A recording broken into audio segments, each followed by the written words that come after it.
Hi everyone, welcome to my mindful journaling session at the end of Mindspace week at the Virtual Village Hall.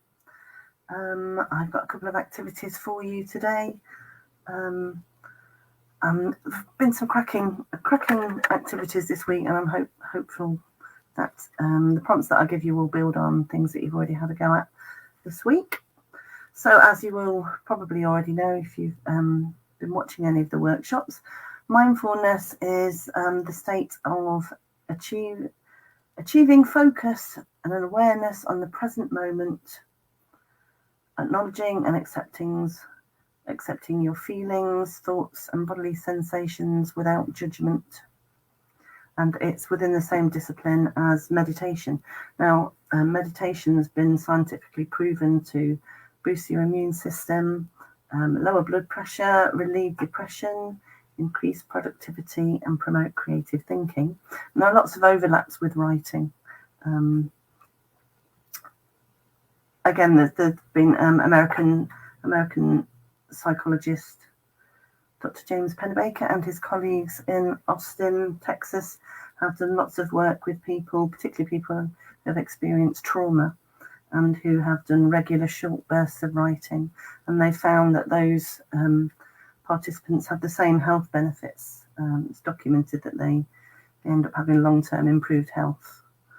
So just the very act of focusing on your words as you're writing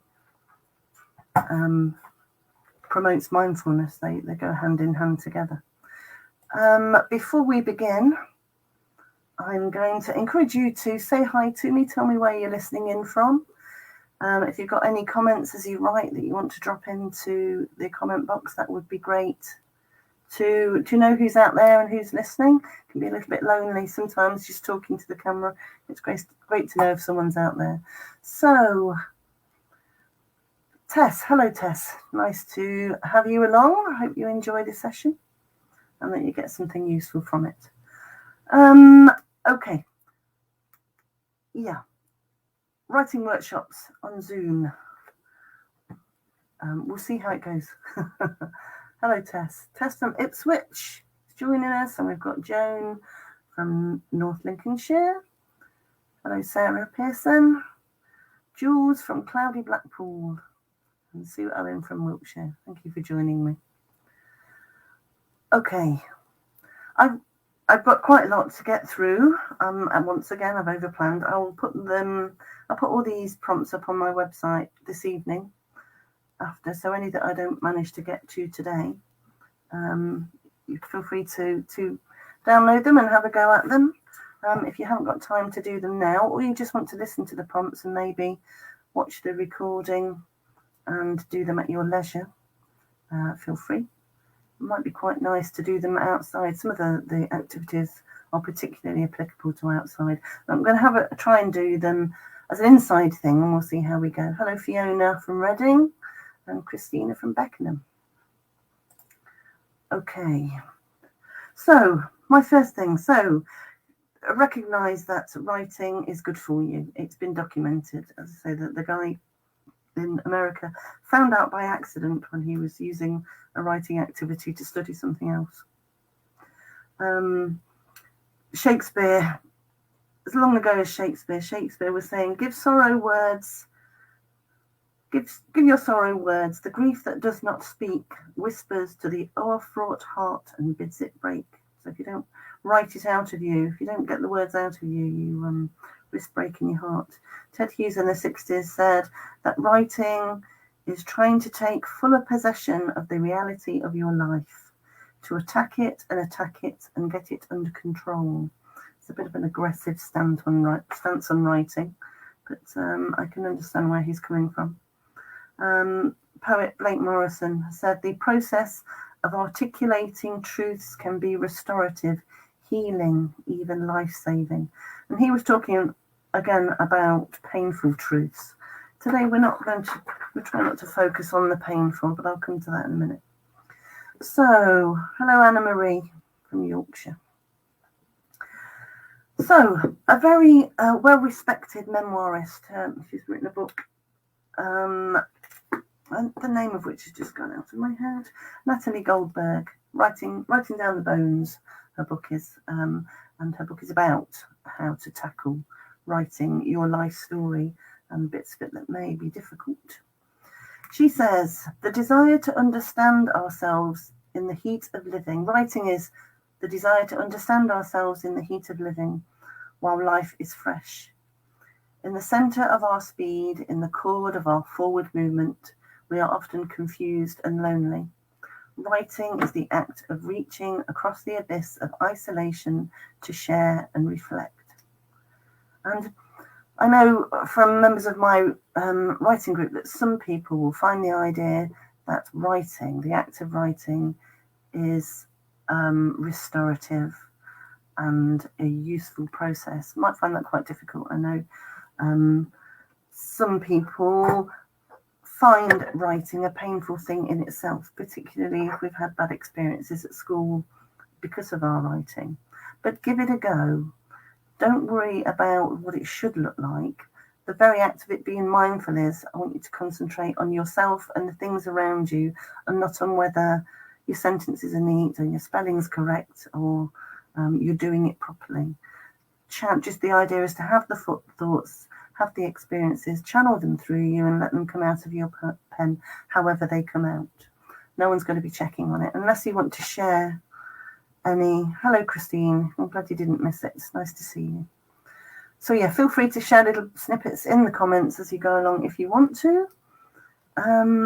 Okay, so a lot of those quotes from writers were about trauma, but we're not going to be focusing on trauma today, although it can be useful. I know that from personal experiences, writing about traumatic incidents and traumatic parts of our past and reworking them can help you sort through them, put them to bed. But today I'm going to, Emma Hackett did a wonderful moment of mindfulness session earlier in the week and talked about positive psychology and how it focuses on the good in us. Looks at our strengths and helps us to see how we can build on the good in our lives. And that's what the focus of today's mindfulness session is. We want to work on a positive mindset and building resilience by an awareness of what we're feeling. So with that, I would just add the caveat that writing can be illuminating and opening, but it also can be painful. So if you do find that you're getting upset and wandering into territory in your writing that is traumatic for you and upsetting you, stop. Self-care is really, really important. And stop and do something that makes you feel better, that cheers you up if you find yourself wandering that way. Okay, so I'm borrowing a Natalie Goldberg activity first. Keep an eye on the time. Okay, 8 minutes in. And this is one that Natalie calls just sitting, or she calls it do the Neola, after the name of one of the pupils in her writing classes, who she told to go and sit in a cafe. Now, it would be best if you could either sit outside and do this, or sit in a cafe and do this. It'd be great if some of you are in a cafe doing this. That would be fantastic. But if not, at home, just sit. I'm going to read what Natalie said, an abbreviated version of what she said. Drop everything. Just sit for 20 minutes. Don't worry if 15 of the 20 are spent obsessing about some random thing. That's natural. Your mind will want to wander at first. It takes a while for it to settle. There's no rush. There's no great place you've got to be. You are just sitting. And she likens it to shaking up a bottle with vinegar and oil in. When you put the bottle down, you've got to wait for the vinegar to sink to the bottom. And that's what we need to do with this mindfulness activity. Sit calmly for 20 minutes and let our thoughts settle. For the oil to become clear. Sit still and watch what's going on inside you, but what's going on around you too. Think of what you can see around you, smell, touch, taste, feel even if you want to. Close your eyes if you wish. If you want to think about how you feel inside, listen to your own breathing. Listen to the sounds around you. Don't exclude anything. The bark of a dog, the tick of a clock, the shush of the central heating, the colour of the sky through the window, the smell of roses in a vase, the sound of your own breathing coming through your chest, through your ears. Think how you feel in that moment, sitting still in the peace and quiet of your home or wherever you happen to be. Forget about writing technique. There is no success or failure. No being right on the point. There is no point. Just go between your breaths. Your notebook becomes luminous. You suddenly know what to write. Natalie says, trust yourself. Trust that you know what to write, anything that comes out. And if it helps, you could imagine that you are writing me a postcard of the news, what's happening, where you are in your space, in your 20 minutes. You could write it to me if you want to. All the sounds and sights around you. Or you could just write a list of everything you can see, hear, smell, taste, feel. 20 minutes. I'm going to put my timer on. So it's going to be a longish activity. I'm going to give 15 minutes on here and then I'll give you a prompt. The time's ticking away. If you find that you finish, just keep going. Just write anything that comes. The more you write, the deeper into the well you go and the more ideas that come up. Focus on now. Okay, 15 minutes.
Hi Annie, we're just doing a quick writing activity. We've got about maybe 10 minutes left.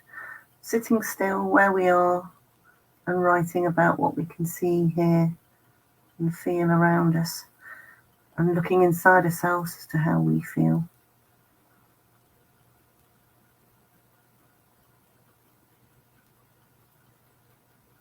Just got another 7 minutes on the clock and then we'll do a quick roundup. Welcome.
Hi Sarah, yes, we're just doing a quick activity, sitting still and writing what you can see, hear, smell, feel around you and how you feel yourself.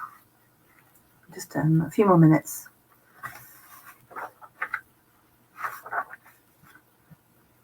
So you come to the end of that piece. Write how you feel. How are you feeling?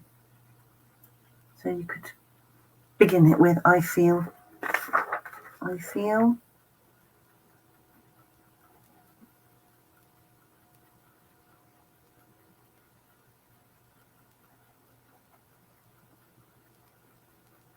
I see.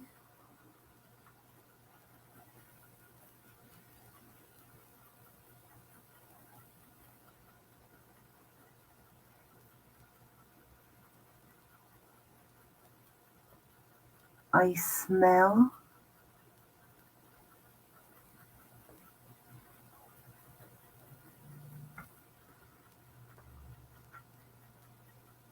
I taste. Can you taste anything in your mouth?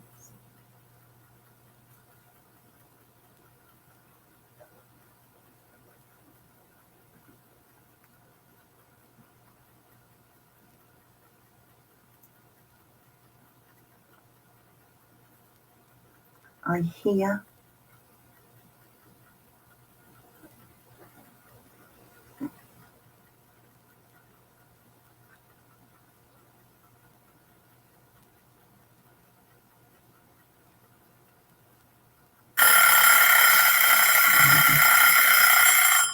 "15 minutes. Finish the sentence that you're on.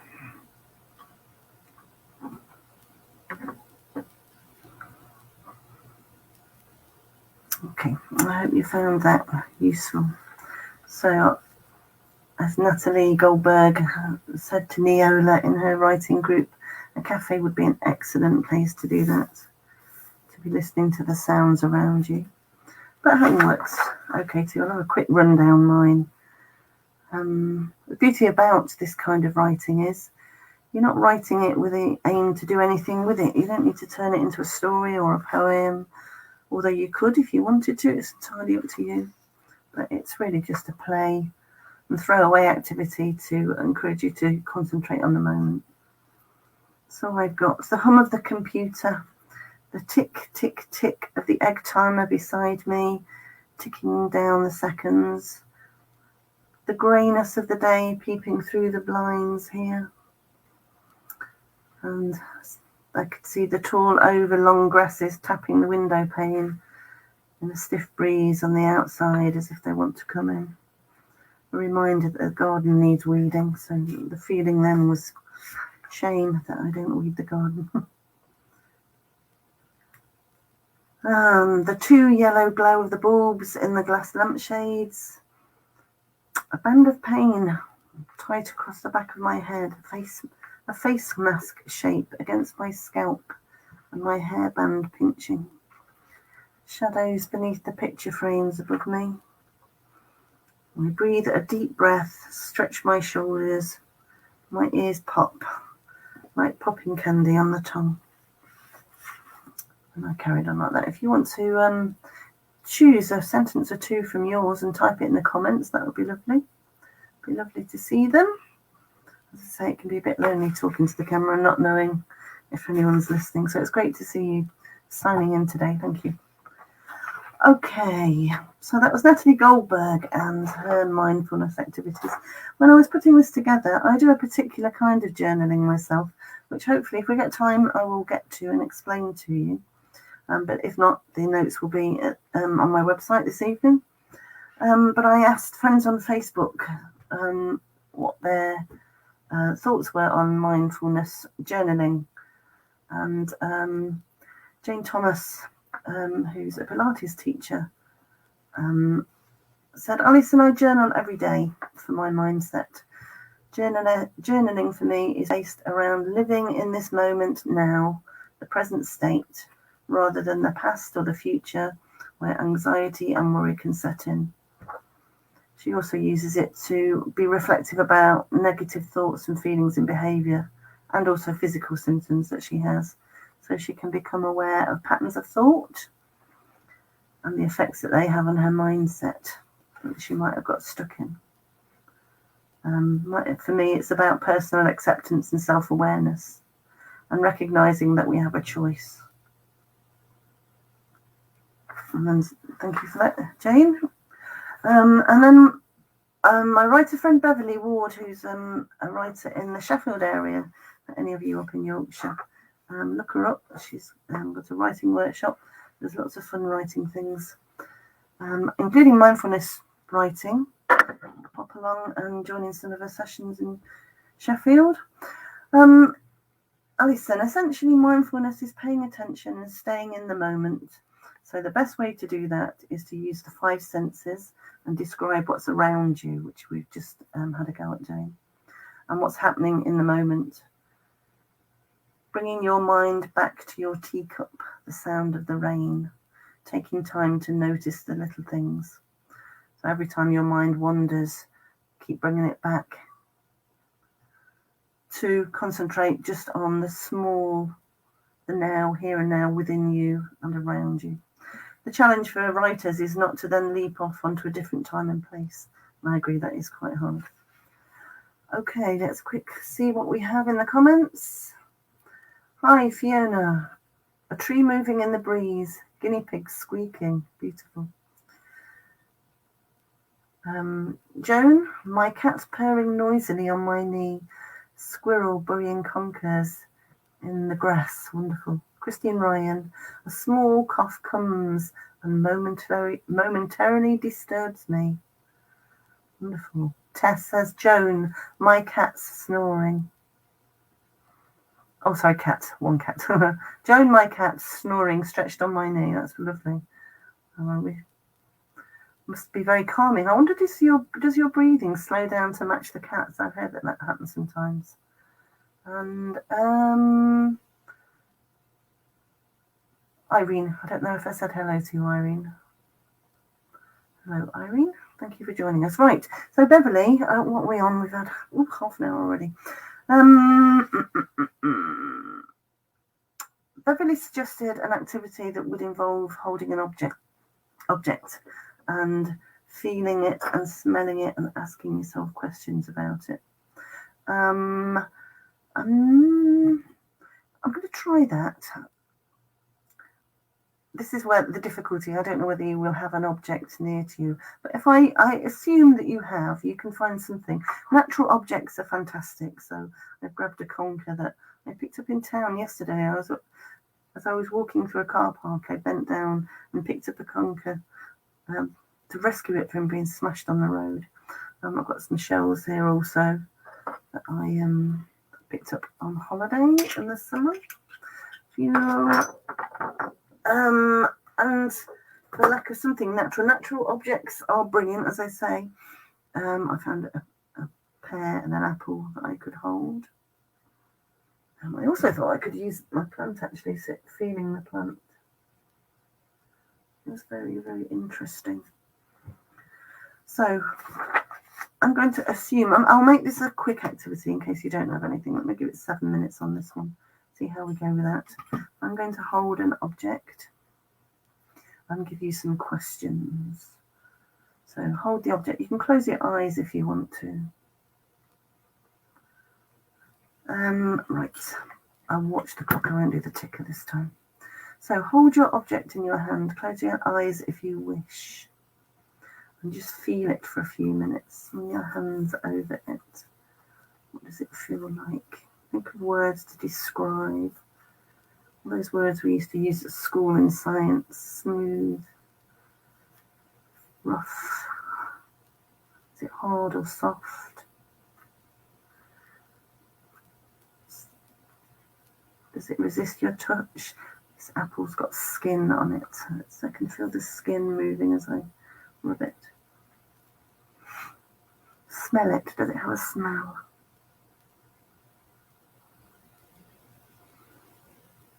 It's got quite an earthy smell, actually. But also smells of apple. Delicious. Ask yourself some questions about it. Where did it come from? How did it come into your possession? Is it an old object? Does it have a memory associated with it for you? Was it something with a practical use?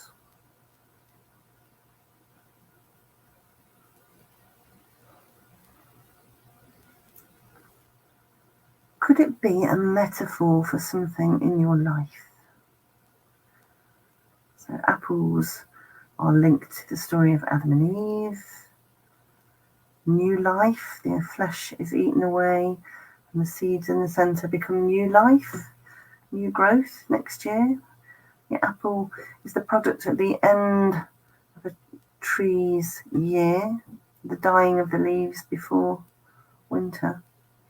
But the seeds inside are a metaphor for spring and renewal, feeding, nourishment. If this apple could give you a message, what might it be? If it was your object is an inanimate object, but if it could give you a message, what would that message be? Okay.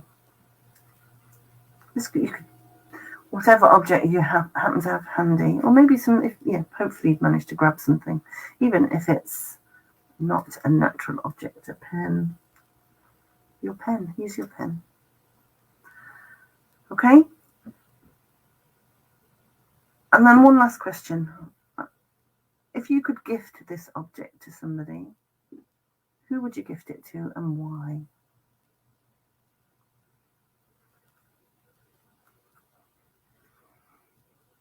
Okay, 7 minutes on the clock. Now, write whatever comes into your head. Anything. Any thoughts. Quick 7-minute write about that object.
Okay.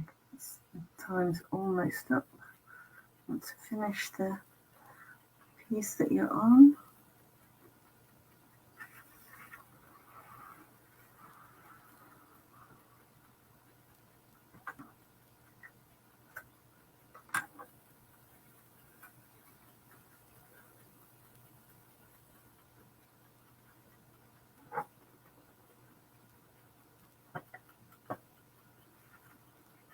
Okay, so I surprised myself with my notes there.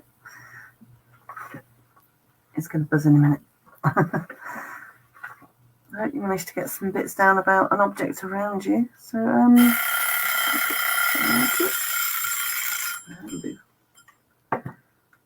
yeah, I was really strong. Forcibly came to mind was I bought this apple as a nutrition, as a lunchtime nutrition for my offspring, who is no longer a child but will always be my child and is here with me at the moment. And I suddenly saw it as a symbol of us, really. A skin that's giving a little as it's aging, but with the seeds inside that represent her. So my autumn is her spring is one thing I put. We coexist currently. Her existence will carry on mine one day when I am gone. My gift to her, the apple, a symbol of continuity, nourishment, growth, and hope. There you go. I didn't expect that to come out, but there you go. So, Joan, you said, yeah, breathing definitely slows down when listening to purring and stroking my cat. She is very calming. That's lovely. Cats are wonderful for that. I'm very physically stick you in place because they want your knee. Okay, so I'd like to... Ria sent me some wonderful thoughts on journaling. I find it hard just to write about what I'm feeling, but when I have a particular focus, a prompt really helps me.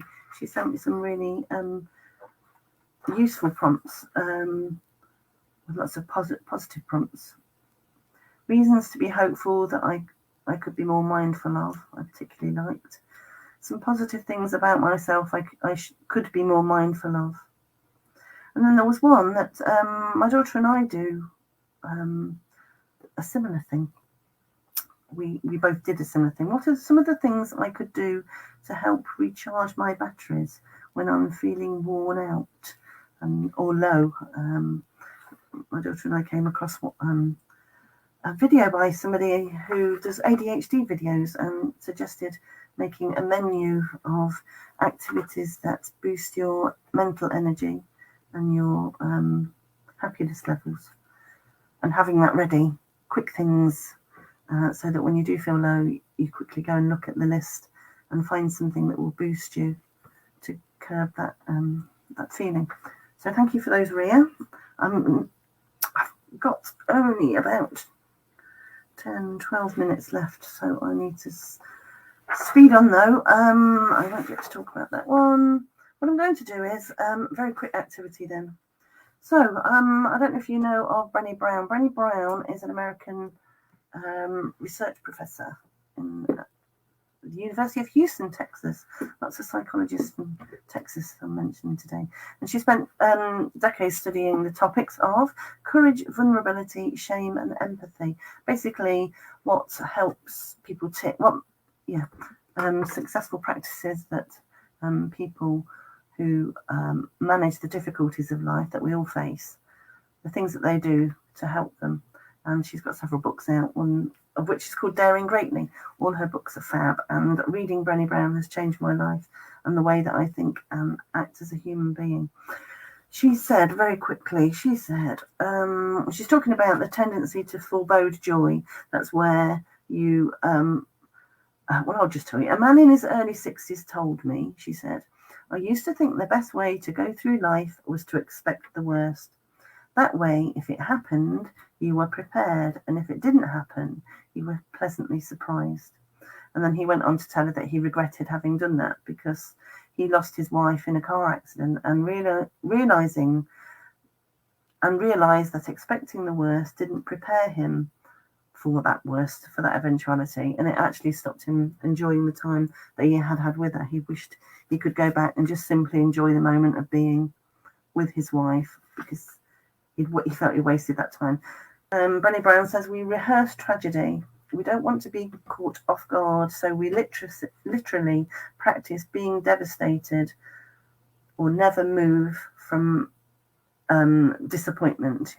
I'll be disappointed now because I know it's coming, that attitude. And the only way she has found her study of the thousands of people that she studied, the only way of moving beyond that, the antidote to foreboding joy, is to practice gratitude.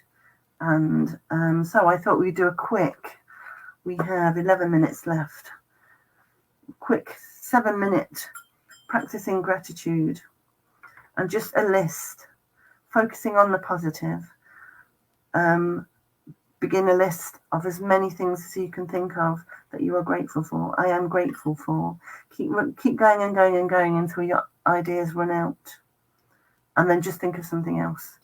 Because the more you force yourself to do it, the more unusual things come up, as I've said before. And if you'd like to choose one in the next 10 minutes and post it in the comments, please do. I'd love to see them. So I am grateful for, I am grateful for, go.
Okay, I'm actually going to stop there now.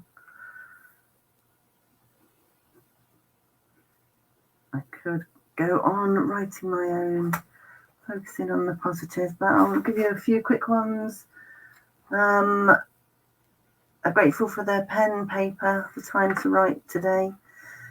My children and the wonderful people they are. I'm a very lucky mum. The smell of an apple. The flu jab I had yesterday, which will keep me safe in the winter, even though I feel terrible today, crappy today. I'm grateful for my friends, the friends that I have, and my family, my parents, even though they're no longer with me. I'm grateful to have had them and the love that they gave to me. The warmth in my home, the autumn colours. I'm very grateful for the people who shared their ideas with me for writing prompts today. Thank you all very much. And I'm grateful to you for all turning up today. Thank you. Really appreciate it. Okay, so Jules McGowan, I'm grateful. Oh, thank you. Thank you, Jules. I'm grateful to you for sharing this time. Thank you very much. I'm grateful to you, Jules, for coming along too. Okay. Yep, 4 minutes left. I can quickly click through. So the practice, the journaling that I do mostly is something Julia Cameron put together probably 25, maybe 30 years ago. She was a film writer. Also, she teaches writing, an author, playwright, novelist as well, a bit of a poet. And she came up with a system from her own life when she was very unhappy of getting up in the morning and writing 3 A4 sheets of writing in the morning. Stream of consciousness, that's the phrase. First thing she does, doesn't even have a cup of tea, I don't think, sits at a window. I have a cup of tea, and just writes 3 pages of streams of consciousness. And it was suggested to me a very long time ago by a group of writers. And so I first did it about 2012, and I was made redundant from a job.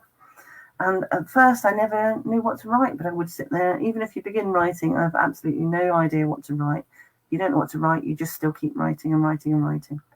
And eventually, quite quickly for me, things started to come up, the things that I needed to sort out would splash themselves across the 3 pages. And it really did help me sort out my life, how I felt about things, what I wanted to do next, problems, issues, things that I was happy about. Now, Julia Cameron suggests you do this. She calls it a bedrock tool of creative recovery. She suggests you do this without expecting you to go back and look at it. There's no expectation that you ever look at them again. And when you've done the 3 pages today, get up tomorrow morning and do 3 then. I don't do them every morning, but I do find when I know when I need to go back and do them, particularly if things are just going round and round in my head. I find it really useful. And I had friends chip in. Michelle said that she did that. It's the book that Julia Cameron wrote it in was called The Artist's Way. It's a very well-known book. And Michelle worked through The Artist's Way with a group a few years ago. That sounds like a good idea. Doing it as a collective experience. And a friend, Hazel, said she began by doing very short spurts in the morning, but it very quickly became more 3 minutes at first, and then it very quickly became more, much more of a diary than a creative exercise. Good for her mental health. It was a big step to buy a new notepad and give myself the space and time to write it, and that is true. It's a commitment to self, and that you have the right to your thoughts and to share them, even if just to yourself. I learned a lot about myself and became more confident of my inner voice. It has rarely translated to a creative piece, and mine never do. I've never turned mine into anything creative. But interestingly, I did start dating them, put the dates on them and put them in a Lever Arch folder. Particularly in lockdown, I went through them all in lockdown and filed a lot of old ones. And I find them quite useful. Sometimes I do look back at them, particularly if I'm going through a tough time. So, for instance, around the anniversary of one of my parents' deaths, I will look, or if there's something I'm particularly worried about, I'll go and look back at other years. And what I found is really useful is noticing that there was something that I was really, really worried about, and yet it passed. 2 years have passed, and I'm still alive, and I'm still okay. I'm worrying about other things now. It really does get you to put your worries into perspective a little. So, yeah, The Artist's Way, Julia Cameron. We haven't got time to do 3 pages now, but as I say, I will type up these notes and tidy up these notes, and they will be on my website, www.alisonmott.com. I should have them up this evening, definitely by tomorrow morning. If you want more information on those, I'll put some links into them as well. Thank you for coming along. I hope you found it useful, and I'll see you next time we do a writing activity. Bye.